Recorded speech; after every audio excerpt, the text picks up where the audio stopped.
따라서 시체를 치워주세요. 뭐 혹은 시체를 치워달라. 뭐 제목을 그 유대인들이 빌라도에게 시체를 치워달라고 지금 요청한 것에 관한 말씀입니다. 왜 오늘 시체를 치워달라고 하는 이 사건이 중요한가 하면 예수님이 부활하셨을 때 예수님이 죽지 않았는데 죽었다고 그 제자들이 거짓말을 하고 있다. 그렇게 한 사건이 있기 때문에 오늘 본문이 중요합니다. 예수님이 십자가에서 안 죽으셨는데 죽은 척 하다가 살아나신 건가? 십자가에서 죽은 척 하다가 살아나는 것도 쉬운 일이 아니고요. 십자가의 처형 방법이 죽었다가 살아나는 방법이 없습니다. 한마디로 달려있다가 아직 안 죽었는데 살아나오는 방법 없습니다. 왜 없냐? 지금 시체의 다리를 꺾어야 되기 때문에. 그러니까 시신의 다리를 꺾는다는 얘기는 그때까지도 안 죽었을 때는 죽게 만드는 겁니다. 그러니까 이제 고통을 당할 만큼 다 당했으니까 아직도 안 죽었네. 가끔 사람 보면 그 생명이 아주 이렇게 길게 보존되는 사람도 있잖아요. 그러니까 사람마다 똑같은 게 아닌 겁니다. 어떤 사람은 십자가에 달려서 금방 죽기도 하고, 어떤 사람은 지금 이제는 시체를 처리해야 될 시간인데, 아직도 살아있네? 그러면 다리를 꺾는 겁니다. 이제 그때는 조금 이제 빨리 죽게 만드는 거예요. 그러니까 그 십자가에서는 죽어야만 내려올 수 있는 거지, 살아서는 내려올 수가 없습니다. 그러니까 시체를 치워달라. 유대인들도 예수님이 죽었다고 하는 것을 이렇게 지금 인정하는, 또 예수님은 진짜로 십자가에 달려 고난 받으시고 죽으셨다고 하는, 예수님이 부활하신 걸 보고 예수님이 십자가에서 죽은 척 하다가 살아났다. 제자들이 시체를 훔쳐가 가지고 죽었다고 또 살아났다고. 하여튼 뒤에 가면 이제 그 내용이 한번 나오니까 그때 다루기로 하고, 어쨌든 십자가에서는 살아나올 수 있는 방법이 없습니다. 십자가의 처형 방법은 그 고통을 이렇게 겪고, 그리고도 그 죽어야 될 시간에 죽지 않고 살아있는 다리를 꺾어서 죽어야만 내려올 수 있는 게 십자가의 처형 방법이다.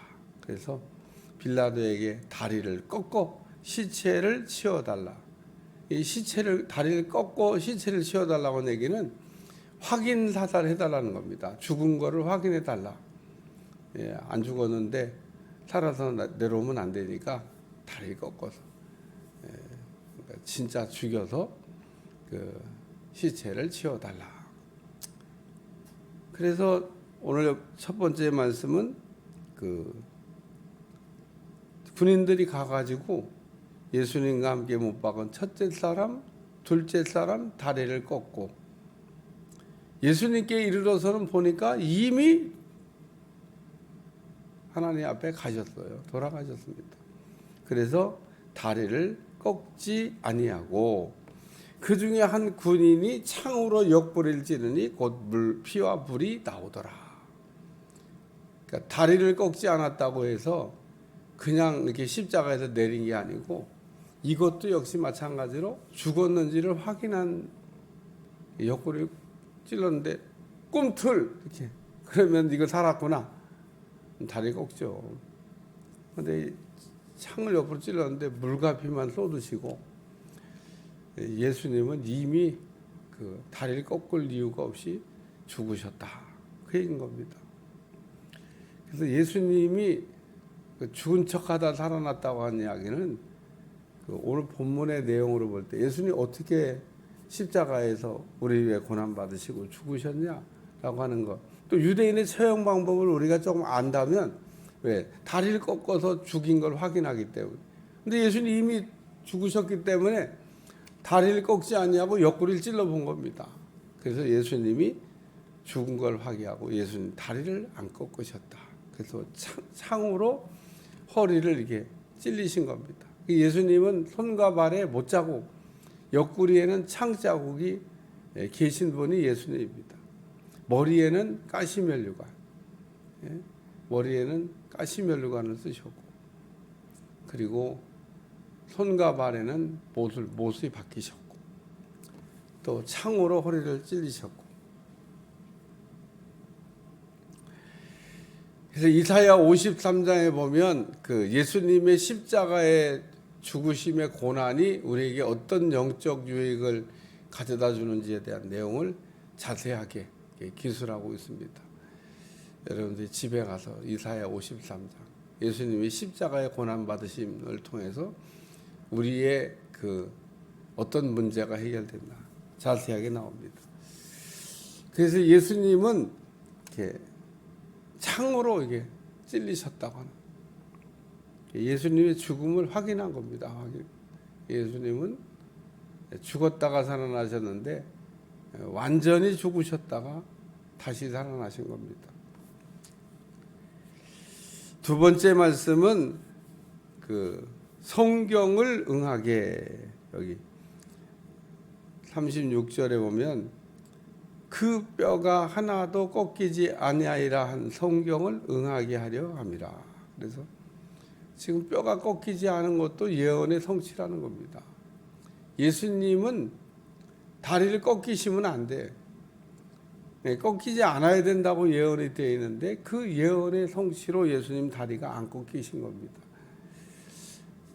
그래서 예수님의 죽음을 현대의학은 이렇게 말할 수 있더라고요. 예수님이 어떻게 돌아가신 거냐? 예수님의 사인은 심장 파열이다 그러더라고요. 예수님 심장이 터져서 돌아가셨다. 그래야만 물과 피가 쏟아진다는 겁니다. 그래서 예수님의 이 다리가 꺾이지 아니한 왜 다리가 꺾이지 않았을까? 다리가 꺾이지 아니한 것도 성경을 응하게 하려 하심이라. 그래서 여기 기억자에 보면 출애굽기 12장 46절, 민수기 9장 12절, 시편 34편 20절에 뼈가 꺾이지 않는다고 예언되어 있는데 그 말씀 그대로 뼈가 안 꺾였다. 예수님은 구약의 모든 예언을 하나도 빠짐없이 다 이루셨다는 겁니다. 만약에 다리가 꺾이지 않았다고 예언한 말씀을 이루지 못하셨다. 그럼 메시아가 안 되는 겁니다. 근데 메시아로 오실 분은 이렇게 다리가 꺾이지 아니할 것. 그 예언 그대로 됐다. 그 얘기입니다. 그 다음에 세 번째는 또 다른 성경에 그들을 찌른 자들이 보리라 하였느니라. 그래서 성경에 그들의 찌른 자를 보리라. 두 가지로 해석을 하더라고요. 하나는 로마 군인이 봤다. 혹은 예수님을 죽게 한 유대인들이 봤다. 그래서 지금 찌른 자를 보리라. 그들이 찌른 자를 보리라. 이것도 역시 마찬가지로 성경의 말씀을 그대로 또 응하게 하셨다. 성경 어디에 나오냐? 스가랴서 12장 10절에. 이 요한복음의 저자인 요한도 지금 여기 35절에 보면 이를 본 자가 증언하였으니, 이를 본 자가 누구냐 하면요, 그게 사랑하는 제자 요한입니다. 요한이 보니까 예수님이 십자가에 달려 죽으셨는데 죽으실 때 뼈가 꺾이지 아니야. 그 예언을 이루셨다고 하는. 그래서 그가 자기가 말하는 것이 참인 줄 알고 너희로 믿게 하려 함이라. 예수님 말한 건 전부 다 진리가 된다. 그런 얘기입니다. 오늘 예수님이 그래서 십자가에 이게 달려 고난 받으시고 우리를 위하여 죽임 당하신 거는 그냥 죽은 척 하다가 살아난 거다라고 하는 해석은 안 된다는 겁니다. 왜냐하면 예수님은 십자가에서 죽으셨고 또 죽었는지에 대한 확인까지 했기 때문에 예수님은 확실히 죽으셨다고.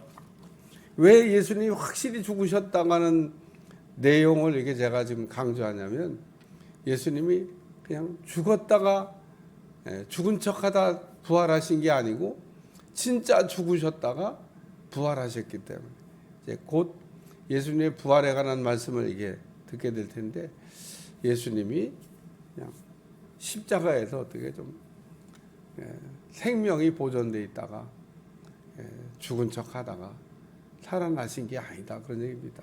예수님은 확실하게 완전하게 우리를 위하여 죽으셨는데 하나님이 죽은 자 가운데서 일으켜 주신 거죠. 그 부활입니다. 오늘 우리는 성경의 가장 핵심 진리인 부활에 관한 말씀을 우리가 붙들고 살아야 되는데, 구약 시대에 살던 인물 가운데 아브라함도 보면 부활 신앙으로 이삭을 죽은 자 가운데서 다시 돌려봤잖아요. 오늘도 우리가 부활 신앙을 가지면 죽어도 다시 사는 겁니다. 살아서 우리가 믿으면 영원히 안 죽는 겁니다. 부활입니다. 오늘 우리가 예수님의 십자가의 사건을 통해서 우리가 얻어야 될 중요한 교훈 중에 하나는, 예수님의 십자가의 죽으심을 통해 부활하신 것처럼 우리도 현재의 고난은 장차올 영광과 좋게 비교할 수가 없도다. 고난도 있지만 영광도 있다고 하는 것을 늘 생각하면서 승리하는 여러분들이 되시기를 주님으로 축원합니다. 기도하겠습니다. 하나님, 예수님은 십자가의 죽으심을 통해서도 한 가지 한 가지 예언한 말씀들을 이루어 가셨는데, 오늘 하나님이 하신 말씀은 하나도 빠짐없이 다 이루신 예수님, 오늘도 예수님 안에서 우리도 승리하게 도와주시고 예수님의 부활이 내 부활이 되게 하셔서 예수님이 죽은 자 가운데서 다시 살아나신 것처럼 우리도 살아나는 은혜가 임하게 하여 주옵소서. 예수님의 이름으로 기도합나이다. 아멘.